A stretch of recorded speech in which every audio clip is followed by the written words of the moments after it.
So yesterday I was a bit too optimistic. We were supposed to do these things yesterday, so let's continue today. So remember, we are looking at exercise set 3. We had an exercise yesterday in class, which I recommend all of you to do before the exam.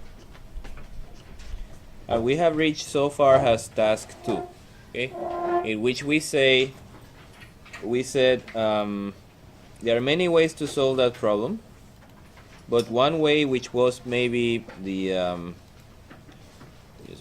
go back here. Okay, one way, which was maybe the easiest, was to provide the delta P of the compressor.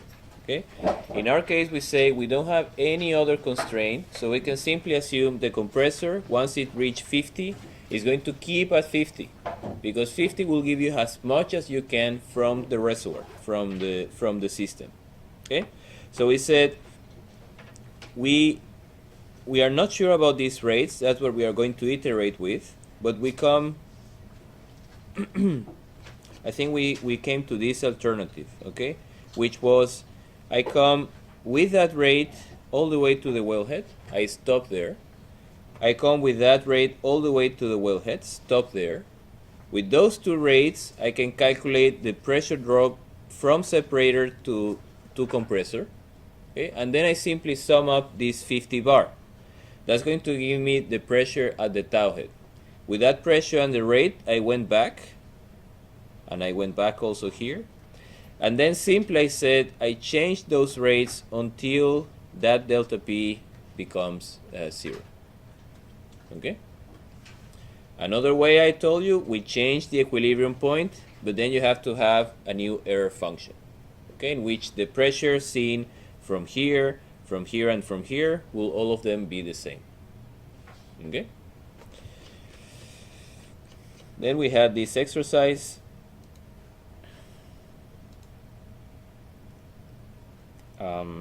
Okay.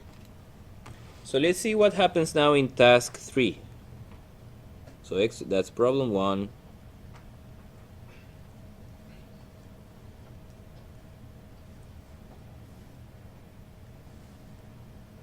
And it's exactly very similar to task 2. Okay, it's very similar. The only thing now, we have more constraints on the compressor.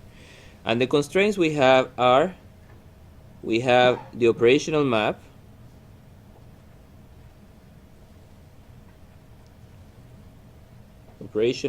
of the compressor. That means that HP, and also you have Q gas actual, they have to fall within the map, within some region that I think we said was something like that. Okay, it was almost very similar to the pump, okay, something like this,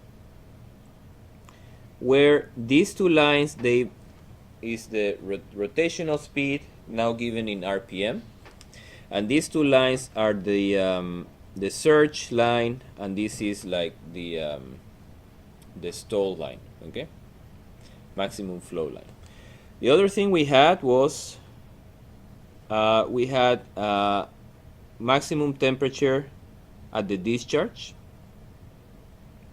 which was 120 C, for a variety of reasons, but for the seals of the compressor, we had to keep the MEG or the methanol in the liquid. If not, you might evaporate, and then it doesn't protect against hydrate. And also, due to simply the downstream piping, cannot be higher than 120. The next constraint was the power of the compressor, right? We have a certain motor installed that gives me only 12 megawatts. So I have to be below that. What else? I think there was nothing else, right? I think that's all the things. So in that case, I have to again do the same thing. So let's say the same system. We are painting one well, but remember, all of them are the same. Okay, so we have template L template M, we have the tow head, then we had that compressor, and then we have, I'm putting one line, but remember we have two parallel lines which are identical. Okay, so in this case I'm modeling one line with the half of the field rate.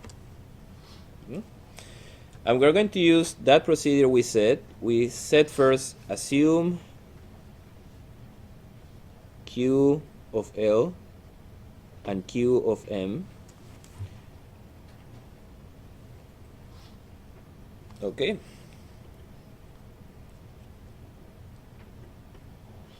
Well, actually, let's say, okay, I think it's good if we go step by step. Okay, so that will be, what do you say here? Delta P through M starts to be negative, right? That means the M wants to enter into decline.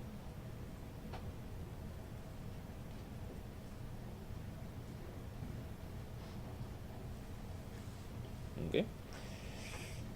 So we don't have to assume these two. We fixed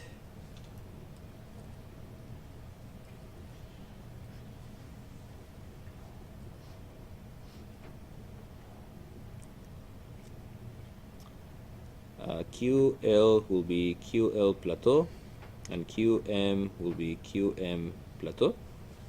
Okay? But now this guy will be fully open. This delta P will be equal to 0.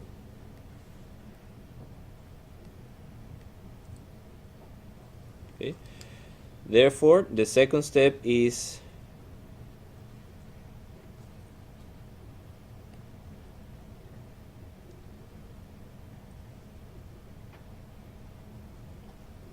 I come with QL, PRL, all the way to P wellhead L, right? Co-current.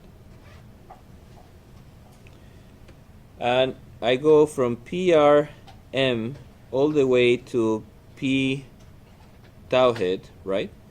M.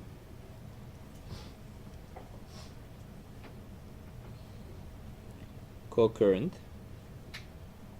Okay, assuming delta P choke of M equal to 0, right?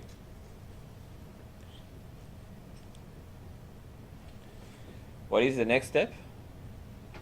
Remember here, just M started to go down. Okay, so we are not allowing. We are using the compressor, activating that compressor to give the energy this one needs. But of course, we are not giving just energy to M, we are giving energy to L, so we have to choke. Okay, we have to keep L under the rate that we want, okay, which is 6.3. Then the third step, I come with, from P separator to P discharge, counter current.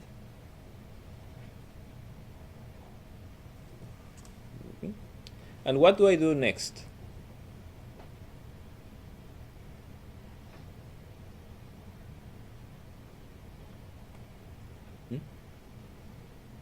Next, I have to start verifying things, right? To think, now I found a solution, right? But I have to make sure the things make sense. So the fourth step, I would say, is like a verification step. Okay? What do we have to verify? We have to verify first that P wellhead L is greater than P template L, right? And we forgot to calculate, we have to come back through this P tow head to calculate P template L. Okay, we have to put that step someplace here.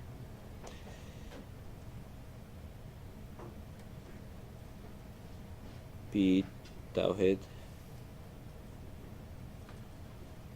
to P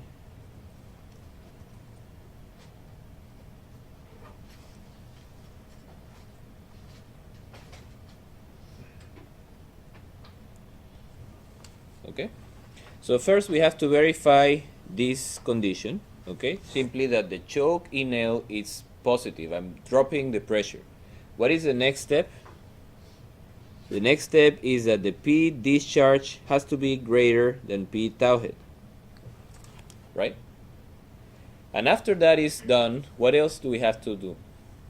Then we have to make all of these calculations, okay? We have to calculate the temperature at the discharge, we have to calculate how much power, and then we have to put the point in the operational map, okay? Because these are additional constraints that we have to fulfill.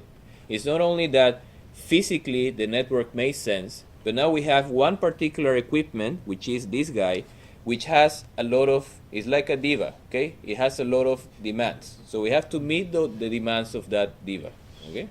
Think about that. Compressor and pumps, they are very special type of persons that they just want things to be exactly like they like, okay?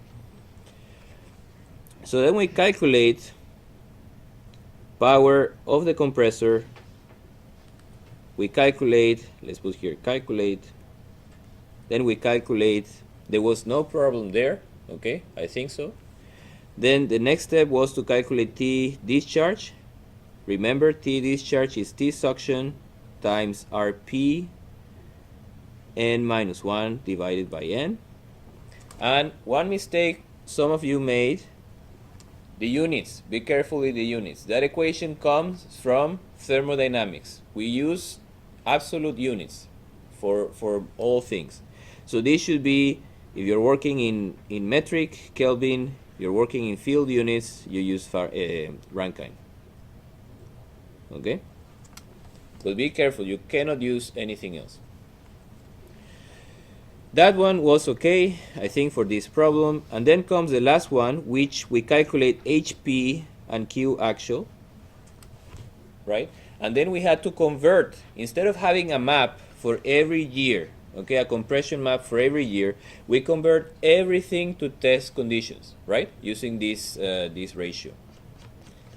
So we convert these two to the map, okay, to HP test and Q actual test. And what did we find? All of you have made the exercise, so you should know, right?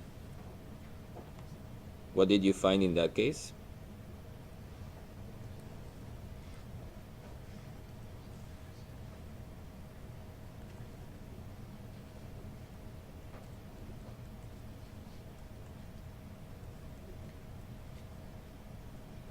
Okay. Remember our compression map? Where was the point falling? Was falling actually outside, right? It was falling someplace here. And that means, just like in the pump, that frequency, for all kind of reasons, structural reasons, reasons with the electrical motor, I cannot go that low, okay? But I still need to get to produce that rate, okay? So what do I need to move the point back inside? I need to artificially increase the delta P that the compressor has to provide, right? Artificially. So that means I have to increase delta P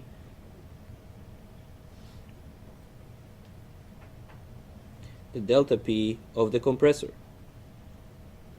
And for that, I'm going to use, even though it doesn't make sense, even though it's, you know, stupid to give energy, then to take energy away, we have to make it, in this case, simply to move the point inside.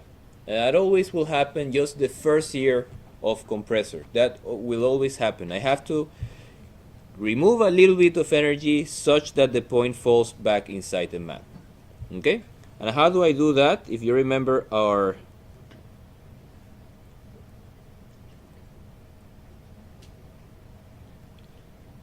I could actually do it two ways, right? To remove energy, I can use these two chokes, right?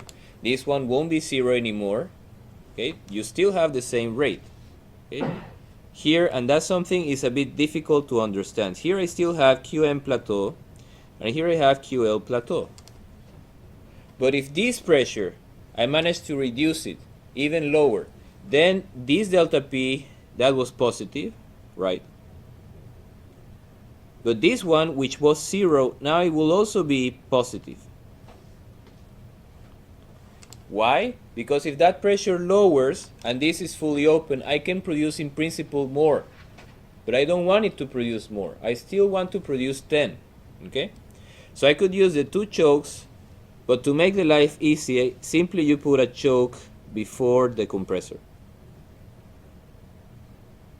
Okay?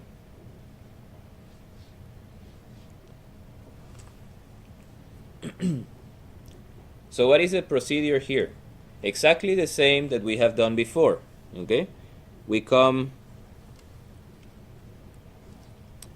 from PRL to PWHL, right? Co-current, because we have the rate. Number 2, we come from PRM, PWHM, co-current. Then we stop, okay? And then we do P separator to P discharge.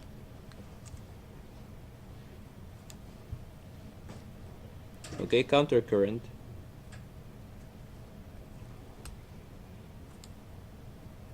Then 4th step is assume.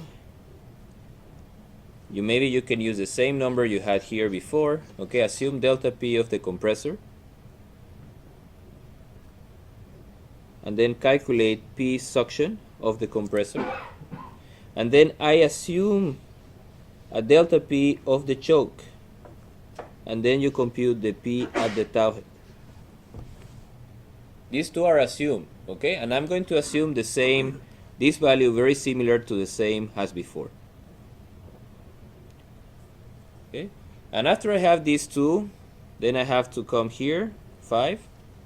And then I have to come from P tow head all the way to P template L.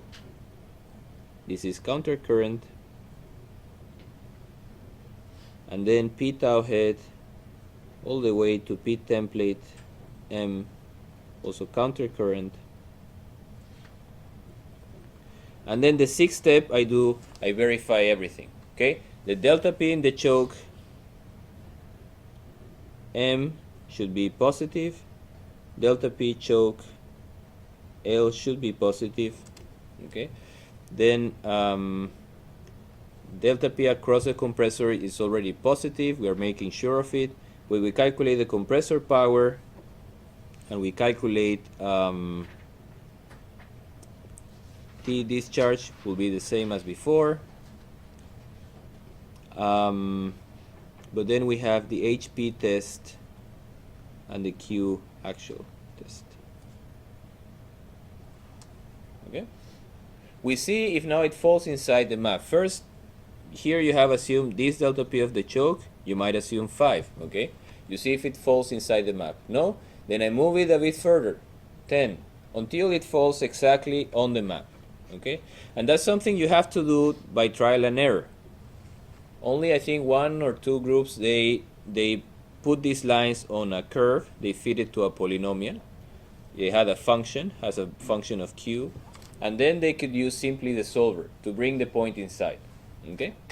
But if not, you simply try with 5, 10 until you are inside. Okay? Look here, these two are one next to the other, okay? This delta P comes next to this one. So you might be tempted to group them in the same delta P. Simply say the delta P of the compressor has to be bigger, okay? But it's a very significant difference. With the delta P will still give the same. That means the outlet temperature will be the same. That means the power will be the same, okay? Sorry, the only thing we're burning energy is in this choke. Okay, so it's like 2 different processes. You have removing energy and then you're giving energy that you have. Okay. Okay, so that was when 2 went into decline. Okay. Now you continue that for I think was 2 more years. Okay, until you come when L enters into decline. Okay. So let me maybe show you the results. I think that's many of you got something like that. Okay.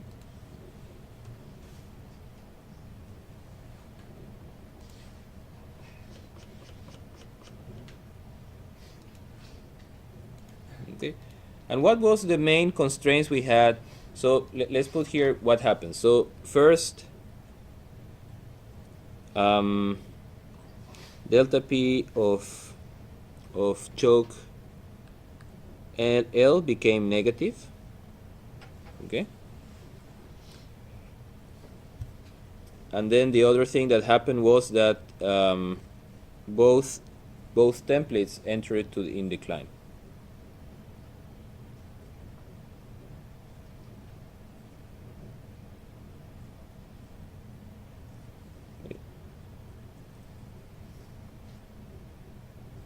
Okay, like in time. Okay.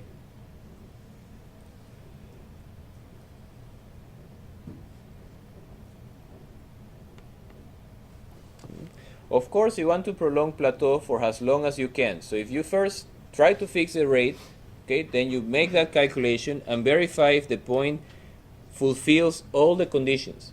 If it cannot fulfill, you maybe use the cooler or maybe use the inlet choke. But if there is no way that it will fulfill all of these conditions that you have here, then you have to reduce the rate. Okay? And that's what happens eventually. And what was the main limiting factor that many of you found? So here, to move that point, that's actually a plot without correcting first. Okay, but after you correct, you got something like that.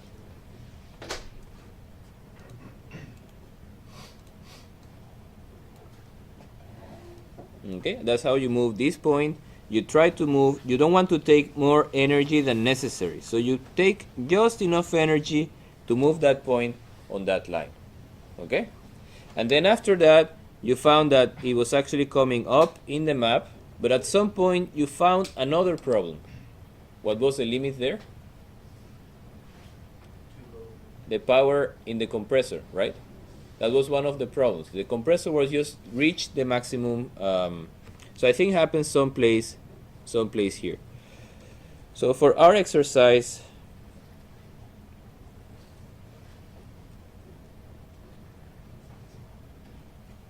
the limit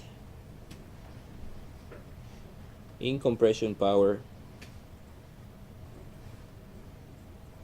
is reached, and I think that's maybe year 3 or 4, I think, if I'm not mistaken. Okay, after 3 or 4, after compressor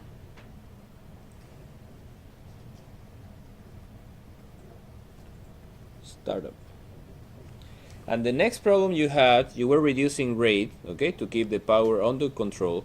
But the next problem you had is at the end, when you enter into decline, you start having too low rates. So they start to fall outside of the map. Okay? In that case, it's not possible to operate here anymore because you will have this surge phenomena. Remember, that flow goes inside and back into the compressor. Okay, so this is not possible. You will be operating in surge, which is very bad for the compressor. So that basically, you simply have to bypass the compressor. Okay? You cannot use the compressor anymore, or you have to find another compressor. One thing that was very interesting comment is that somebody said, this compressor, we are not using at all any of this area. Okay? Most of the right side of the compression map, we are not using it. So maybe the compressor might be too big for our application. Okay, if we manage to shift it to the left, that means make a smaller compressor, maybe we will be able to capture that region, those points, which was a valid point. Okay.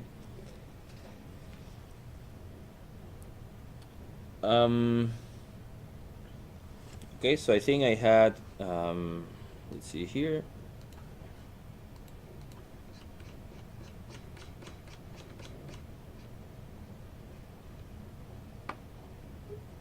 Okay, so I think that one to the left is is task 2, and that's the output of task 3. Okay, so you see they seem slightly different.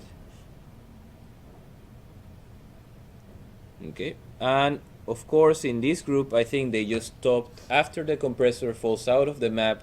They simply stop production. They didn't bypass the compressor. Okay, but I'm just going to put it here for reference because they look very, very similar. Okay, so that's task 2 and task 3. Okay, and you see basically the field production profile. Here you have, that's maybe like 8, and here we have maybe 7, so we got slightly less plateau with the real compressor. Then the second decline of template L happens year 12, and here we have also around year 12, and the end of production happens here at 14, which will be here. Okay, which is not really fair. We could have continued here without no compressor operation. Okay, simply that compressor doesn't work. Not necessarily. Because the minimum total rate. It was for the field was 2, right? Oh. I think. Was it 2 or 5? 2. 2. Okay. Can be used. Okay. Of course, after that, it should decline, much faster. And you have, for those of you who were in the presentation of this week with was the Snowbit project manager, he said there is also one thing more to take into account, which is you have to have, when you have a flow line, which we are neglecting here, but in this flow line you actually have a mixture of liquid and gas. Okay, and that liquid comes from water and condensate. So in plateau rate, everything works fine. That gas is able to push the liquid out of the line to move it forward. But when you start reducing the rate, you start having blockage and transient phenomena, accumulation, blockage. And simply if you reduce too much the rate, simply you are not able to produce anymore. The pressure drop becomes simply too high, too much liquid on the line. Okay? So with no compressor, but here we have to say be careful about minimum flow condition. Okay? That we need certain rate. I think in Snowbit was, how much was it? He said 5, I think. Okay, we need simply a minimum rate to keep producing the field. Okay.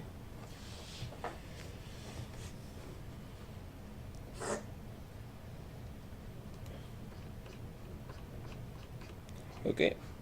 Now the last part of this exercise. So basically, you use mostly the same procedure. Okay, you fix the rate. If you think you can produce at plateau rate, you fix the rate, okay, and then you come all the way to, in this case we're putting the equilibrium on the choke, okay. Then with those rates that I assume or that I'm giving, I come countercurrent compressor, countercurrent. I provide the delta P of the compressor has an input that I'm not sure will work, but I provide it as an input. Then the choke, usually I just use it the first year simply to move that point inside, but after I shouldn't be using that choke because that's wasting energy. And then I move with that flow all the way back and all the way back. If I am at plateau, it's okay that these two are negative. I have to lose energy, has just simply too much energy, and I have to reduce it. So I won't produce more. Okay. If I'm in decline, then these two, they should be 0. Okay. So I have to change the rate for those to be 0. Okay. And then on top of that, I have to verify all of these conditions: power, temperature, and the map. If they don't fit, what do? Change the delta P of the compressor that I assumed. Okay? I change once more, calculate the new rates, and then verify. Okay? And you will see by reducing that delta P across the compressor, I'm basically reducing the rate in the decline period. Okay?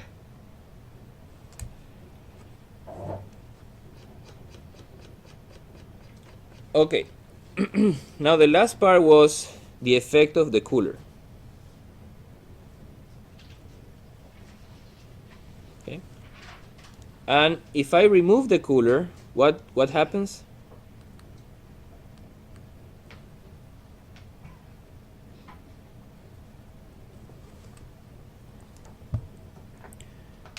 Basically, the temperature at the discharge becomes a limitation.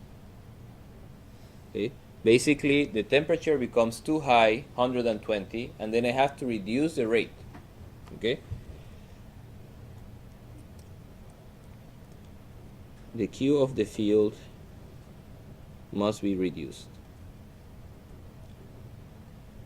So, how reducing the rate of the field helps the temperature? It might seem a bit strange, right? We had something to do with temperature, but then we reduce the rate. How does that help? Reducing the rate gives you that you require a smaller delta P across the compressor, right? And the smaller delta P reduce RP, and RP is reduced, temperature discharge is reduced. Okay? So that's what you have. Q field is reduced. That causes delta P of the compressor to be reduced. I don't need that much bridge. If I need to pull less fluid, I will have more energy available at the suction. Okay? That causes the RP of the compressor to go down, and that ultimately causes that the temperature of the discharge to go down. Okay? So also some of you have done that task, but now the limiting factor is not the power, but the temperature. And you found something like that very interesting. Okay? Now we cannot go all the way up where power will have been a constraint, but basically I have to go on to the left on that direction. And basically that is to reduce the field rate. Okay? And I use even less of my compression now. I think there was a group, they compare the production with cooler, without cooler, and was a lot, but they say maybe not so significant, right? I think it was like 100 million standard cubic meter of gas. I think so, okay? So the conclusion is that no cooler gives you less production. Okay? But I think if I remember correctly, the Q of the field versus time with cooler was something like this, and without cooler was actually maybe something like this. Okay? Okay? So there is some difference. You're losing all of that production. But then comes the fact that you have to combine with some sort of economic evaluation to try to see the extra production that I'm going to get, does it really justify having the two coolers?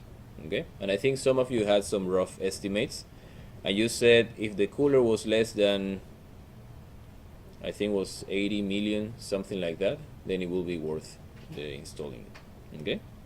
But surely the main thing is that temperature becomes a constraint. Now I operate the compressor completely different. It's limited by temperature. I have to reduce the rate, and you will have less production for sure. But to evaluate how significant that is, you have really to make an economic an economic evaluation. Okay? So note that in terms of the production scheduling, task 2, task 3 with cooler, without cooler, they gave very similar results, okay? Well, very similar. We're talking a few millions difference, right? But we're saying they gave fairly all of them are prolonging plateau, and they're all allowing to recovering more, okay? But in terms of for how long exactly the plateau duration, for how long I will have to produce, when I will have to decline, then it's extremely, extremely important to look at the constraints of the equipment. Okay? The equipment, like I mentioned, is the actress, the actor, having very, very specific requests. Okay? So you have to make sure that everyone fulfills those requests. The good thing is that you can replace this person, okay? It's not like a famous actor. You can change it for someone else, okay? So that's what we have to find out when computing production profile, if we have to change the model, okay? We have to change the actor or the actress, okay? More or less clear? More confused than clarified? But I will say those of you who still have some doubts, go back to the exercise. We can help you, Anga and myself can help you if you have any questions, but you have to do it by yourself, okay? One thing is I tell you, you understand it. When you're really sitting, trying to do it, you really get the questions there, okay? You really start to question yourself. Yeah, let's take very briefly exercise 2. Or do you want to have a break before? It might take like 10 minutes. You're not too, no? Still the brain is working? Okay. In this case was something similar, but now we have, in each well we have an equipment, okay? Which is a different type of equipment, a pump. So we have our formation, and we have our pump. So that will be PWF, that will be P suction of the pump, we have P discharge of the pump, and then we have P wellhead. And here I have a platform, okay, where I have a bunch of wells. All of them are producing to the same. It's not the best idea.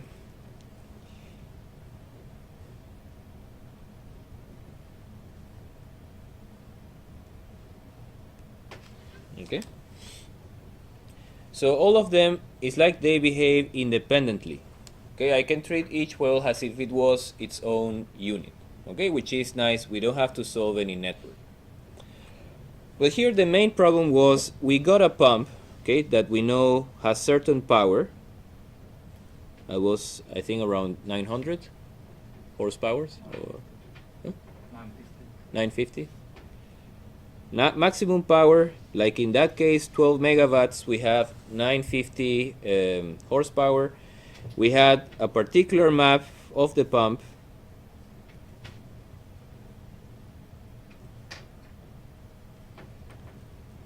Okay, we had H, which remember was delta P divided by rho G. And then we have the Q, which is the Q at the inlet of the pump. And we had a similar map.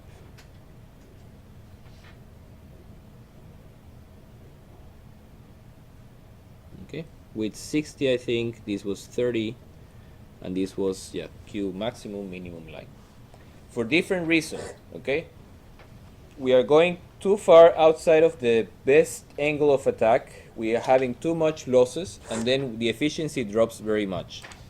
And we have this problem with up thrust and down thrust. Okay, the impeller floats, so it can touch the upper part, have a lot of wear, or can touch the lower part and have also a lot of wear. So we want to keep it always within the range.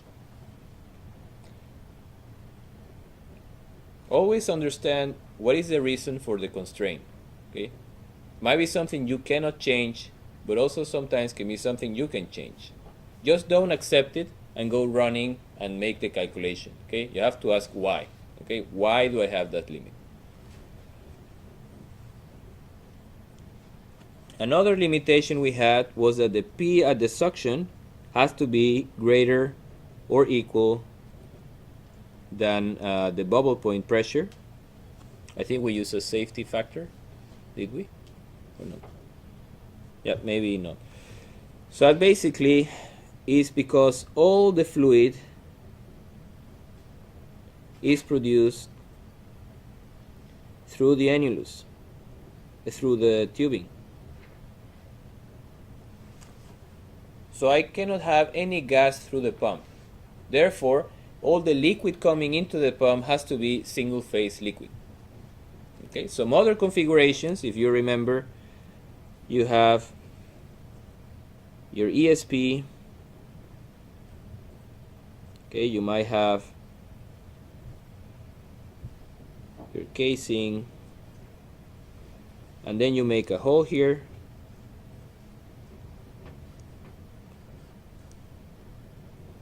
Okay, and you produce basically some gas comes out of solution. That will be all oil, and you have some gas flowing up, and you have gas coming through the annulus, and also you have liquid coming through here, only liquid. Okay, that's not, in this case we cannot produce through the annulus. Okay, we cannot separate everything. Basically, this is not what we have. What we have is something like this. We have the ESP, we have the tubing, and then we have a packer here simply closing that. Okay, and the ESP cannot take any gas. Okay, so if I allow two gas to liberate coming out of solution, it will still have, it will have nowhere to go. Okay, it can go inside the pump, will start to accumulate more and more, and basically will start flowing into the pump. Okay, so that's the situation we have. We have no access, no flow through the annulus. So how did we solve that problem, or how did you solve that problem? There are two ways, right? Two methods.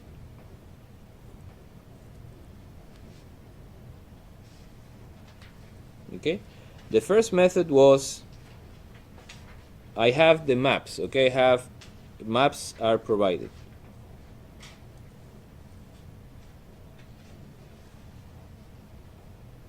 Okay, and remember the maps of the pump, let's say ESP maps.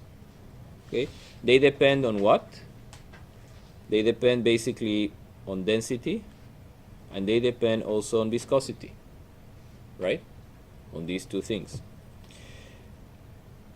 And I could calculate, so Q oil, Q water is given. Okay, with these two I could calculate the water cut. Remember, the water cut is Q water, Q oil plus Q water. Okay, and with that guy I could calculate the average density, and also could calculate the emulsion viscosity. After I have these two, I have already the map. I can make the map of the pump with these two guys, and it will be different for every year. Delta H versus Q, it will be different for every year. So I have how the pump behaves for that particular year, how much it can deliver. So the first method was exclude the pump model.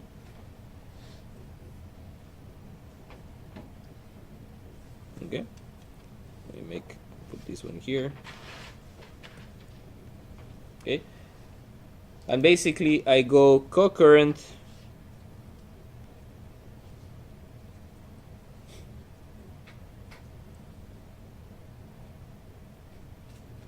from PR all the way to PWF, all the way to P discharge. That we can do. We have the rates We have everything we need, reservoir pressure. We go to the suction, sorry, not discharge. Suction. And then I go counter current from P wellhead, which was 7, okay, all the way to P discharge, okay, of the pump. With these two, then I calculate delta P across the pump is P discharge minus P suction. But remember, the map is in head, okay? And the relationship between head and delta P is simply delta P ESP divided by the density average for that year times the gravitational acceleration. Okay? And the local rate, we are saying basically is equal to the standard conditions rate of liquid, because we are neglecting gas and we are assuming incompressible.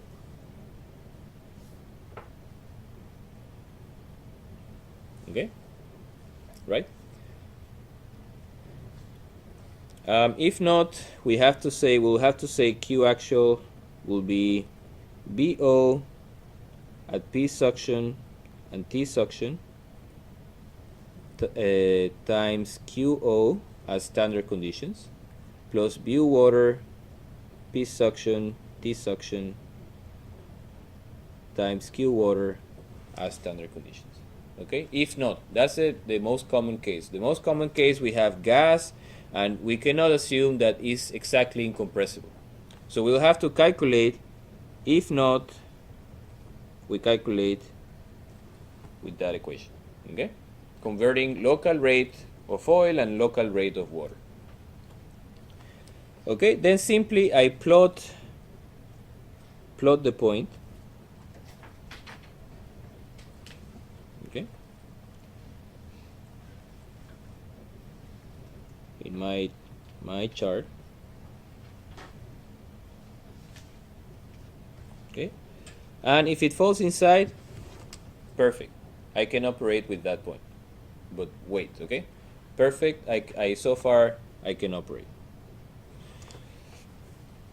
What do I have to check in addition? What constraints did we have? Okay, we have to check the requirements of this guy. Power, we have the map, and then we have the suction pressure. Okay, so then I go and verify and check. Okay, P suction. So let's see here, check.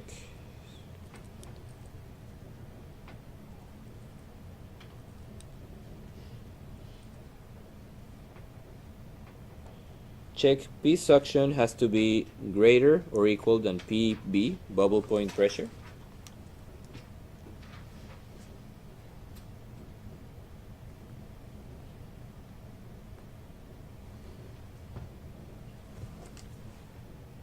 Then I have to check the power. Okay, how do I find the power?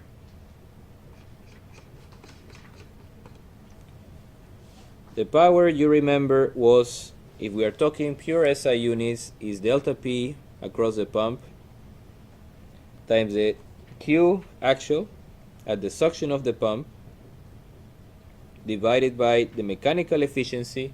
I think we're using 1 in this exercise, and the hydraulic efficiency. So this is a guy that we need to know how much it is. Okay, we need to know that's a function of rate, and that's also a function of frequency, and it's a function of the viscosity, okay, and also the density.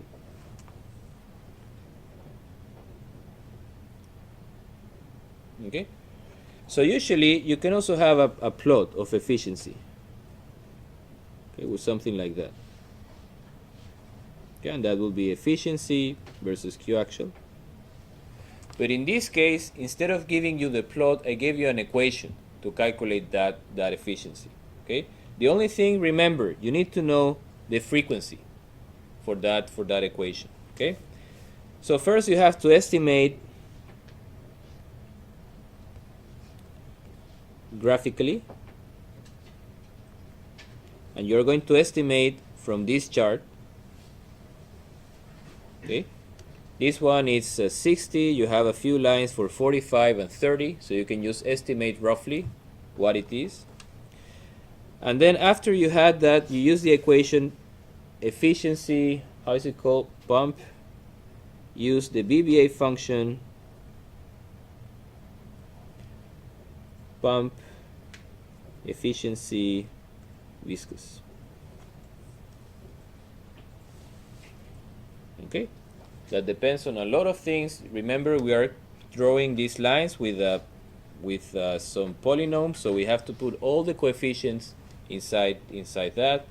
We need also all of this input, and we need also the reference frequency, and we need the Q at the best efficiency value. Okay, the Q at the best efficiency point. Okay, that's called best efficiency. Okay. One thing you have to be careful that, but I didn't, maybe I didn't explain properly in class. Okay, but you have to use coefficients. Okay, these coefficients for delta H versus Q, and the coefficients of eta versus Q for water, and also the Q best efficiency point for water. Okay, because I didn't explain it properly, and it's also not explained in the BBA function, but inside the function is making the correction automatically. It's calculating these correction factors, one correction factor for Q and one correction factor for the head, again for efficiency. Let me see if I can open it here.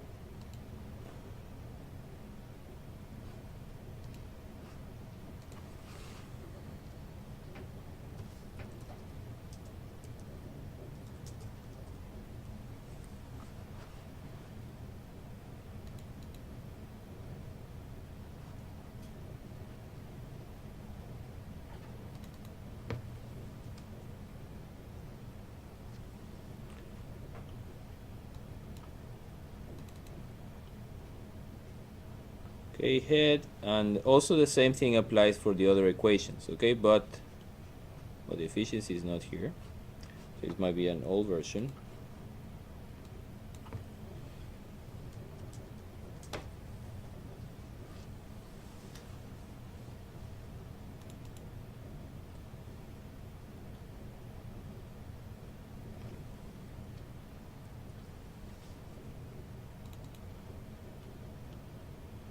Okay, efficiency inside is calculating these correction factors. Okay, CQ is a correction factor for rate.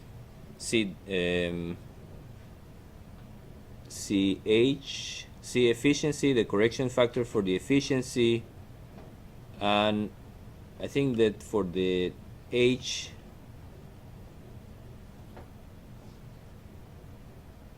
okay, is here, CH. Okay. So you calculate these factors inside, correction factors, and then you find the right curve. Okay, so that's just a comment, but there were no points deducted for that. Okay, and then we found that was some of the results. No problem for year 1. What happens in the remaining years? You see, that was the solution for year 1.7. The new envelope, remember, that's the original, that's for water. This one here is for water, but the real one, it's with the viscosity we have. Let me choose another color. We're going to take a break soon, don't despair.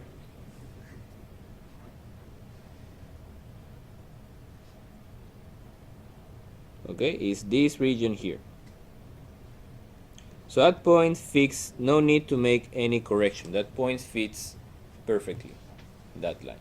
Now, after in the second year, third and fourth year, there were a few issues.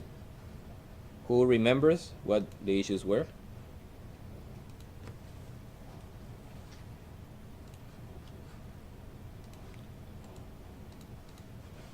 Okay, one of them was, remember, in this year 7.5, actually we are reaching very near to the peak. Okay, the water cut, if you remember that expression of the emulsion, is something like that. Okay, actually very high going down with the water fraction. Okay, so in that year I think we are around that area. That means that the viscosity is extremely high. So you see, it takes really a toll on the performance of the pump. It's actually reduced very dramatically. Okay, before it could give you, okay, like if, you know, 600, and now it can give you only maybe 100, 150. Okay, so that's like 4 times reduction in the capacity of the pump. Okay, so that was one of the problems. The point was very far away. And what was the other problem, if any of you remembers? Was actually the P suction, right? The P suction was below the P of the bubble point pressure. That means I will have gas liberation when coming into the pump. And similar thing happened for year 3 and 4. Okay, it's a chart similar to this one.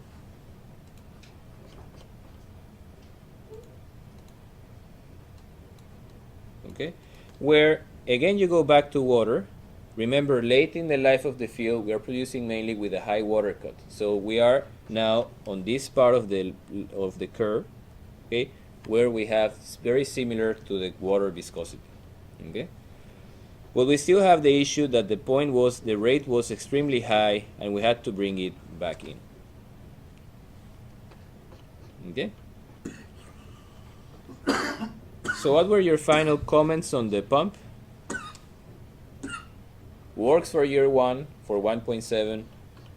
Doesn't work at all for year 7.5 and 20. So what can you do to change it? What can you do to make these rates feasible?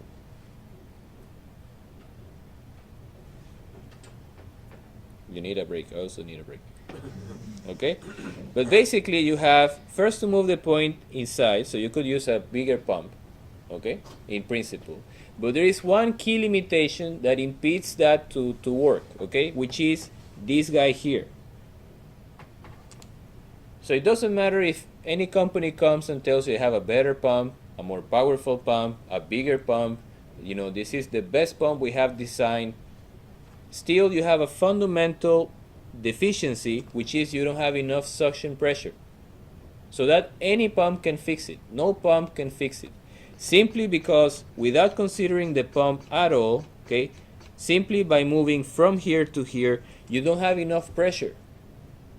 That means the rate by definition is too high. Will give you a negative, you will need simply a negative pressure that no pump, no matter how great it is, can go against physics and give you a negative pressure. Okay? So you have to be careful to understand really what is the constraint in your system and how can you fix it. Okay? Like some people say, some solutions where I can try to increase J, right? Increase this J, the productivity index. I can do fracking, I can do stimulation, I can do something, maybe branching to increase J. That means I will increase P suction. And after that, the pump will still be, the point will be, you know, the delta P will be reduced, but still will be maybe too high. Okay? Because when you increase J, the delta P across the pump is reduced, right? Because let's see here.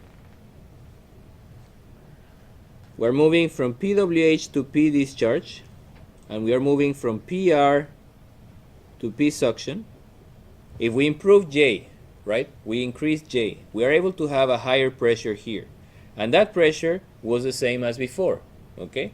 Therefore, the delta P of the pump will go down. But the rate will still be the same. So maybe we managed to bring it here. But still it might be that it falls here or it falls here, okay? So it might be we still have to make an adjustment on the rate, okay? So the other option is to change the pump model. Okay, and there was, I think, one of the cases where the power was a limitation, so change the ESP motor. Okay.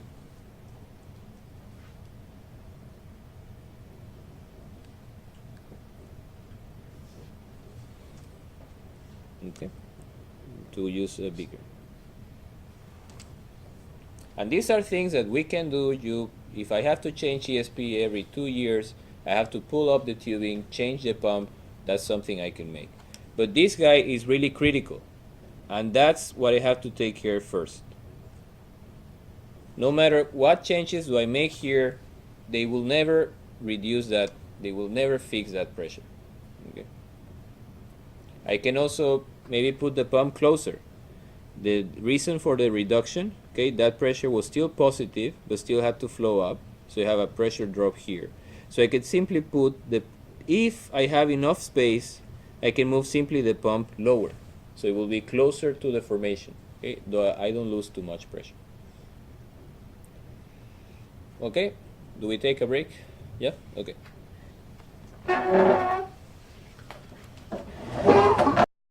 Our discussion on that set.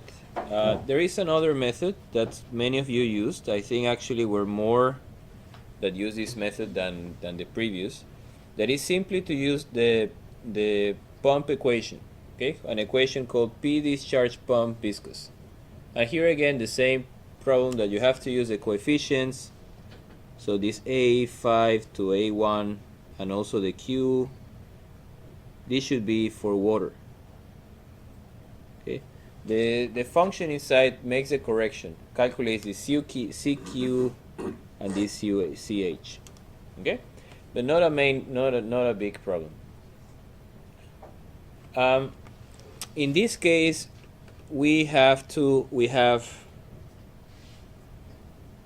and this case is much easier, is much less manual. So if you have to automate, make it for 30 wells for a full field, this might be a better option. But you have to be careful about something.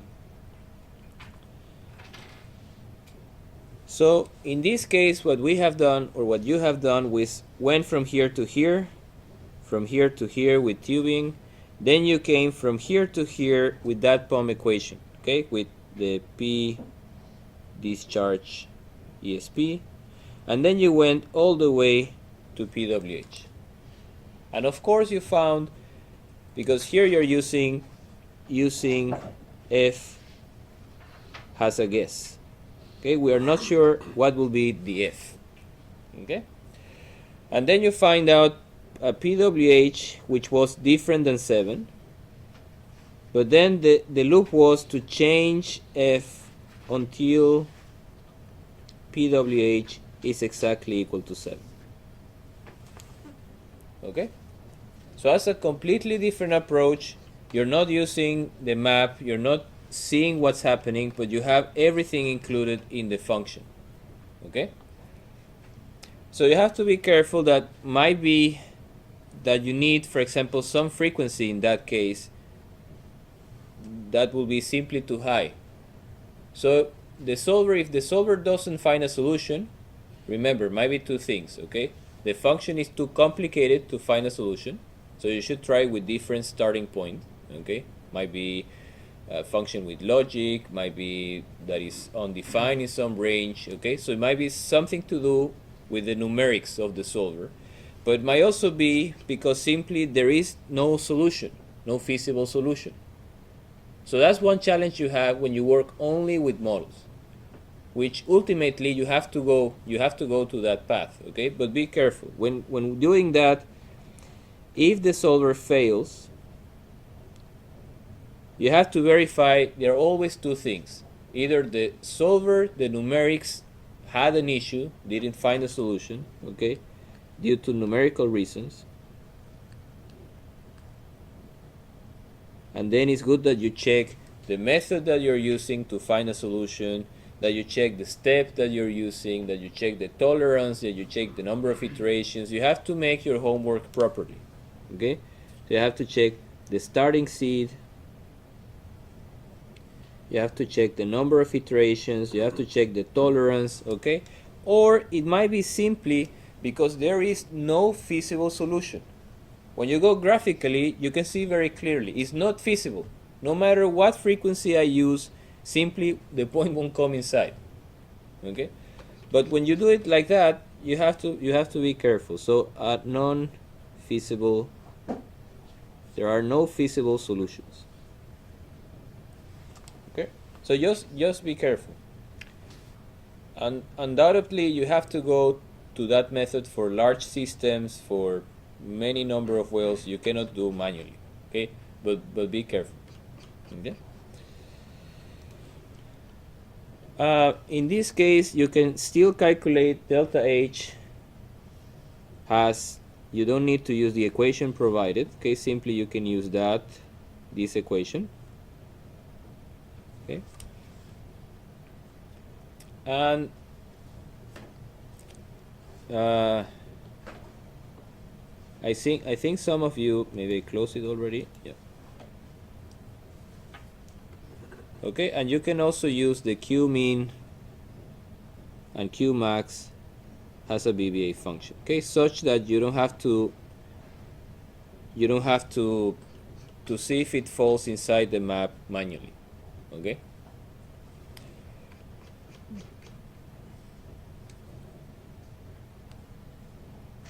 Okay, but that basically essentially that's the other approach. Okay, you have to provide F very early. You can even start with F, the minimum 30, and then you use the solver automatically to find a F that works. Okay, might not work. I need a F much more than 60, or it might find one that works, for example, but that is outside the map.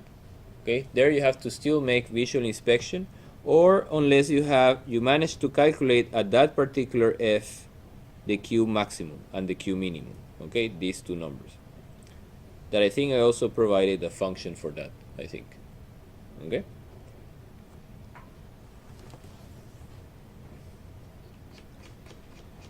Okay. Any questions on that problem? Crystal clear? I think there was a problem like that a few years back on the exam, I think. Maybe it was even last year, I'm not sure.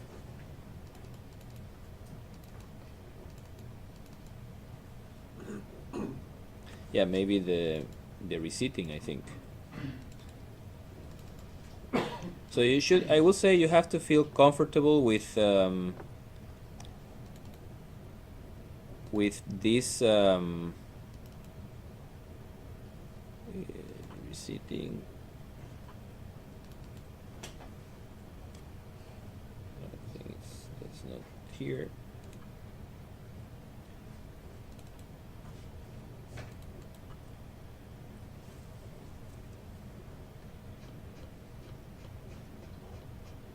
Okay, I think the reseating was a similar problem. Okay, and also had this okay, the pump operational map. To make your life simple, I simply simplified making like a box. Okay, but that problem I think was one problem last year on the reseating examination, and was one I think a few years back. Okay. Okay, so now the rest of the lecture, I think we remember now we go back to, after this break, we go back to what we were doing last week. Okay, we took now like a break from our, okay, and we were looking at basically at multi-phase flow. Okay, We know very well how to work with liquid. We know very well how to work with gas, but we didn't discuss. So last Friday was the discussion on how do you deal with two phases. Okay, and the main things to take from there is that you need to perform integration. You cannot simply use the same method for the whole pipe, but you have to go step by step. So you have to go for, if you remember this procedure, you depart from a known point of pressure and temperature. From there you calculate properties. From there you calculate the local rates of oil and water. And remember, oil will be vaporizing, will be coming into the gas. Okay, so these amounts will change, okay, of oil along the tubing. So what I say, there are two methods. You can either use a EOS model where you have a composition, then you can find out exactly how much mole fraction and what vapor fraction, how much you have in each location in the tubing. Or you can use a black oil table. And after that, you have all of that data. You compute this dpdx, okay, with some expert. And the expert is looking at if I can make a homogeneous flow, if I can make an average, if I have to treat these two phases separately, which one is wetting, how is the density affecting, okay? And that expert, you're going to have it today in class. And after that, it comes the important point that you have to integrate. You have that dpdx at one point, and you have to go all the way to the next point, to the next end, okay? Remember that this curve, the TPR, it shows you only at the inlet of the tubing. So if you're going from top side and you're going until you reach the end of the tubing, you don't care about what happens whatsoever in between, which is a bit sad. You're losing all of those results, but that's a way to make it very efficient. Okay, you have one point just at the inlet of the tubing. Okay, so to practice that, just I want you to keep it, to remember it for the future. We have an exercise that you have to work here in class. Okay, you won't have to deliver it. It's not this one. Okay, but it's simply for we to practice that, for us to practice that concept. Okay, so there is a field in Alaska that has been producing for a long time, 77, Prudhoe Bay, and you are responsible for one particular well, okay, P215. Wells are actually quite cold, so they are protected by some sort of a housing that keeps them warm, and also that you can work inside without freezing to death. Okay, so that well has been tested recently, and you're having a wellhead pressure of 80 bar, rate of oil, and GOR are reported here. With the data measured and the well layout provided below, that's the layout. Okay, very simple. You have simply a tubing and goes all the way to the bottom hole, 5.5 inch, 10,000 feet. So you have to estimate the productivity index of the formation, okay, which is defined as J PR minus PWF. You have the rate, you have reservoir pressure, okay, 400 bar, and you just need to know the PWF. Okay, you have the pressure at the top, you have the rate at the top, so you have to go counter current, and you have to find out what is the pressure at the inlet of the tubing. After you have that 1 point in the test. You have reservoir pressure, and then you can simply make a straight line. Okay?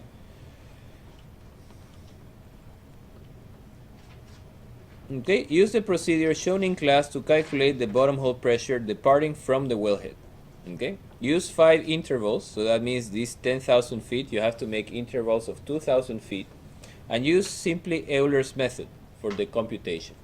If you want, you can use something more advanced, but simply use that you're assuming the gradient is constant in the interval. Okay, where is that class?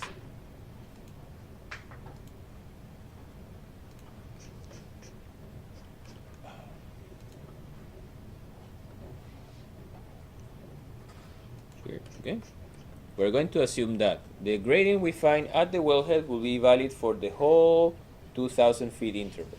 And that's how you find P there. Then after that, you find a new gradient, and you go all the way down 2,000 feet until you find the next point. Okay? Just that you do it once, and then I hope you remember for the rest of your life. When you see one point in multi-phase flow, you have some feeling that, warm feeling. I have done that once, and it's a lot of work. Okay?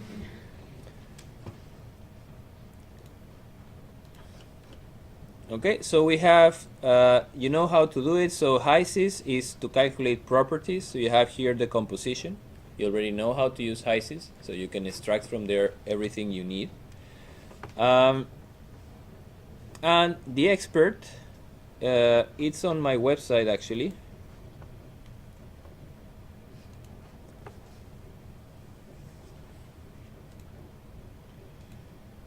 This website, resources, you have a multi-phase calculator, okay?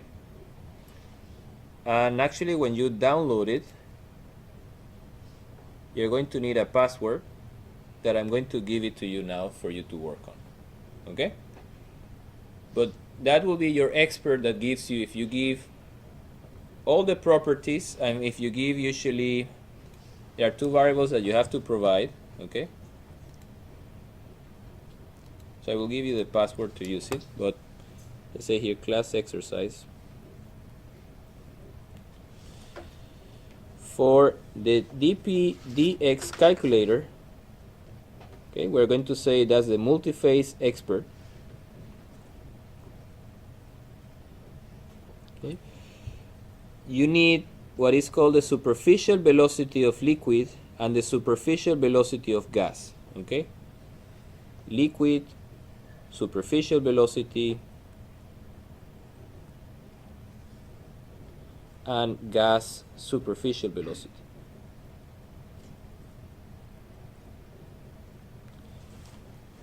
And that is simply the rate of liquid, local rate, divided by the area of the pipe, and that's simply the local rate of gas divided by the area of the pipe. That's the cross-section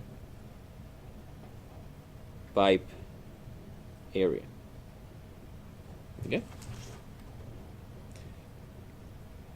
And we know they don't travel in the same area. Okay, they are sharing that area. Basically, there is something that we discussed last time, which is the hold-up. Okay, you have here area of liquid, you have here area of gas. Okay, they don't occupy the whole area, but that's simply something that the expert needs for the calculation. It's like some sort of Reynolds number for multi-phase flow. Okay, they need that to calculate dp. Okay, but I suggest now you take some time. You can find the exercise on my this website. It's in, I think, class files, so you should find it here. I suggest you work in groups. You try to read, digest the information, but basically you have to start from wellhead. You have pressure and temperature. Okay, then you have to go to HYSYS at that pressure and temperature, find the properties, and with these properties you go to the Excel calculator that I'm going to give you the password, and then you find dpdx. Okay, exactly following the steps that we have said in class last time. Okay, come, check properties, then calculate superficial velocities, then you go to the expert that gives you the dpdx, and there you integrate, and then you go to the next location. Okay, and so forth. Okay, so let's I will help you if you need help, but let's just start to work on that. Okay, just a comment on what I recommend. You can use maybe other methods, okay, but I will say you use mass flow, total mass flow that is going through the well. Okay, that will be the Q of oil at standard conditions times the density of oil at standard conditions plus the Q of gas at standard conditions times the density of gas at standard conditions. Okay, and you have all of those on your calculation. Okay, After that, you have that value. Okay, you know that will be the same for every location in the tubing. Okay, what you don't know is the mass, how much oil and how much gas you have at any given location. That you don't know. Okay, but with HYSYS, you can get the mass fraction. If you give pressure and temperature and composition, you can obtain the mass fraction of oil, and then the mass fraction of gas will be 1 minus XO. Okay, sorry. Okay, that means you can say, okay, and that it will be liquid, mass of liquid divided by total mass, mass of vapor, and this will be mass of vapor divided by mass of liquid plus mass of vapor. Okay, so with that, only with pressure, temperature, and composition, you can find these two.